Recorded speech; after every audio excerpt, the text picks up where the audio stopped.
Hello, American Patriots. Douglas Ducote here. The video I'm going to do today is about Joe Biden and his recent dust-up that took place a few days ago, where he showed his true colors. True colors that I've been talking about for several years now.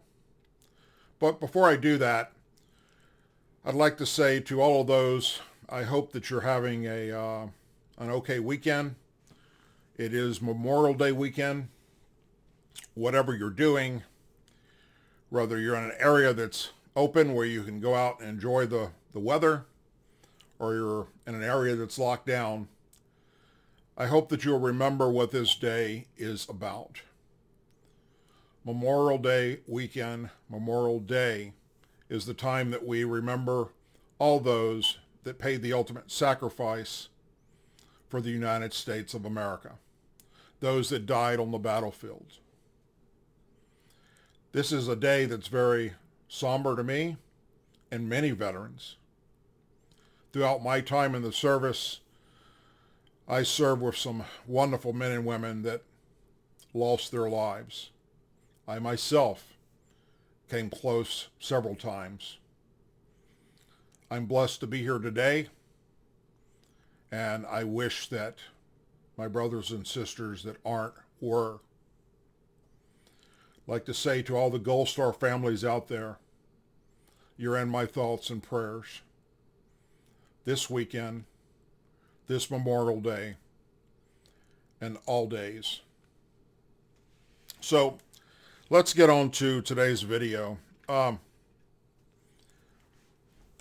many of you that follow me, you know that I have done a lot of videos in my past about Democrats and playing the race card.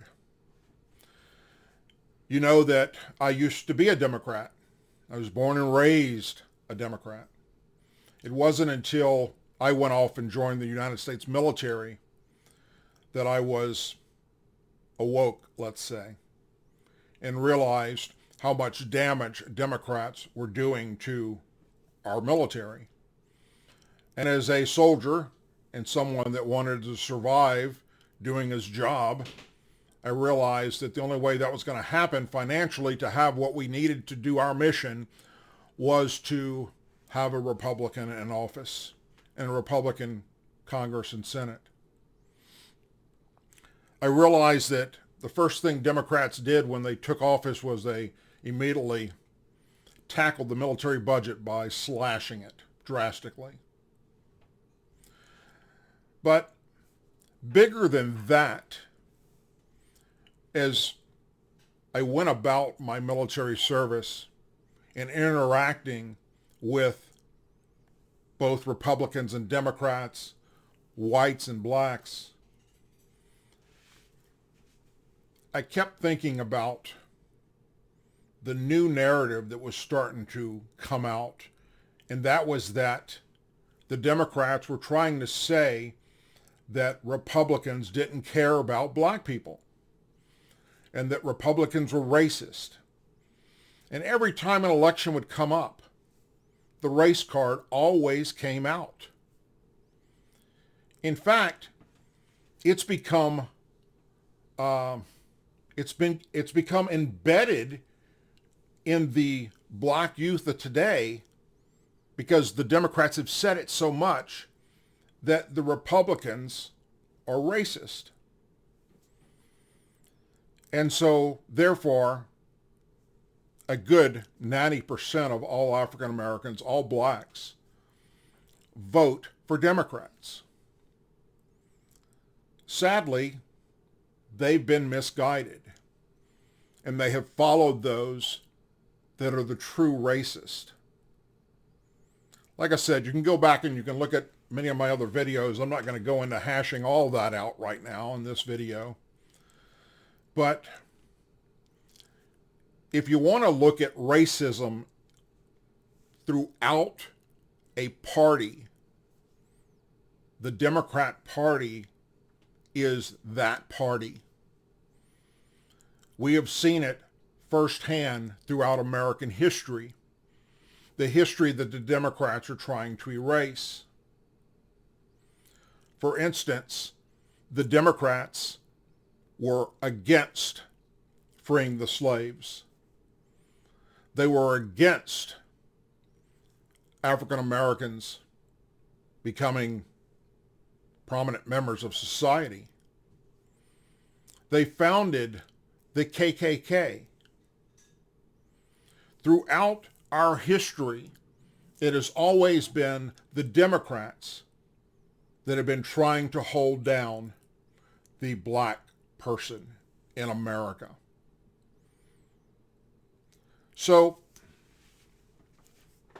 this past week, Joe Biden, who wants to be your next president, on Friday did an interview with The Breakfast Club. And for those of you who don't know, The Breakfast Club is a nationally broadcast morning talk show that is popular with black listeners. And when a Biden aide tried to end the interview, it prompted the host to charge that, hey, you can't do that to black media. We hadn't been on the allotted time we were supposed to be on, and, help us out here.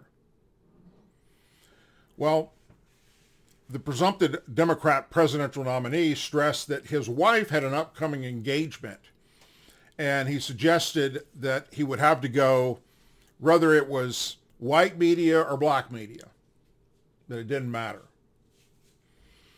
After the host, who was black, then asked Biden to come back on the program again, and the former vice president agreed, the host added, it's a long way to November in the election, and we've got more questions.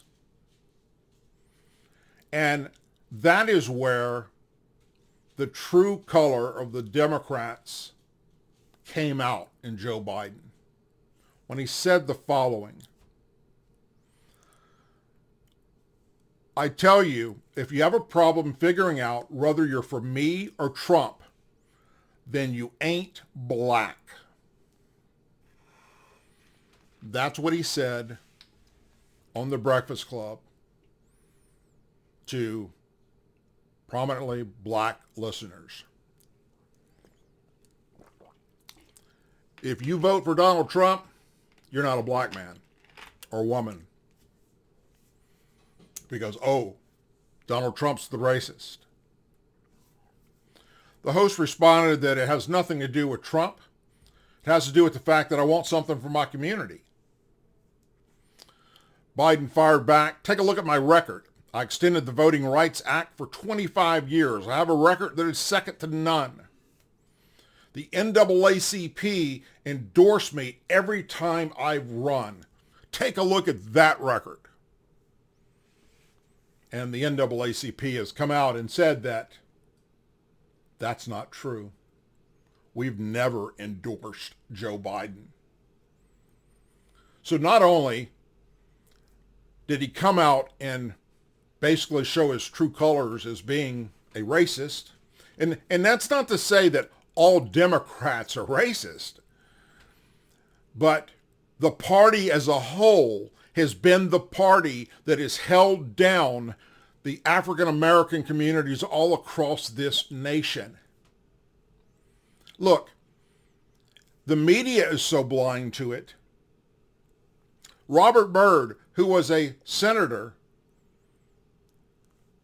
it's well known.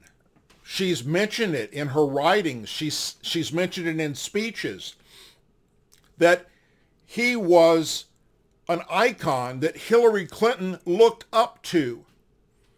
And he was also a founding member of the KKK for his district in the South. And nobody cared in the Democrat Party. They were still going to vote for Hillary Clinton, even though she has propped up her support for a former KKK member. One side, the Democrats say that once you're a KKK member, you can't change. Yet, when it comes to Hillary Clinton or other Democrats supporting those that were for racial discrimination, they turn the other eye. And so does CNN and MSNBC, because they never covered it. You can Google right now photographs of Hillary Clinton and Robert Byrd embracing each other. And you can read her own writings. You can look on YouTube and see her own speeches about him and what an inspiration he was to her. It was probably one of the biggest stories to ever happen in America. And it was swept under the rug, like everything the Democrats do when it comes to racism. I'm here to tell you that Joe Biden's words are the words of many Democrats. They do believe that the only way a black person with any sanity whatsoever can be legit at the polls is if they vote for them. And I challenge you to look across this country, every major metropolitan city today in 2020, and look at the black on black crime, look at the rundown neighborhoods, look at the inner cities that are being destroyed and the broken school systems and the imprisonment, all of that of the black community, and who is running those areas. Look it up, folks. They're ran by Democrats. Democrat council members, Democrat members of Congress, Democrat mayors, Democrat police chiefs. And those areas continue to put in racist Democrats that will continue to suppress that community. So there's my take on it.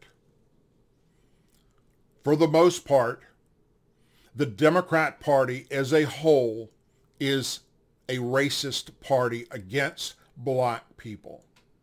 That is a fact that you cannot deny in the history of America. And Joe Biden's slip of the tongue was his true feelings coming out and being exposed. It's time those that are Democrats that are not racist, that would be appalled by me saying this, wake the hell up and switch parties and do your own homework and do your history on racism in America and look at who has been in charge when bad things have happened to human beings because of their color. As always, please say a prayer for our men and women serving the United States military, our veterans, our law enforcement officers, our first responders, those on the front lines, our doctors and nurses and medical staff members of the hospitals. Remember our Gold Star families this weekend that have lost loved ones fighting for our freedoms. And our Blue Star families. Those are the families that have relatives that are serving currently today. And also say a prayer for our Angel families, those that have lost loved ones to illegal immigration. Whatever you do this Memorial Day weekend, I wish you peace, I wish you happiness, and I wish you safety. For now, I'm Douglas Ducote, and I'll be seeing you soon. Take care, everyone.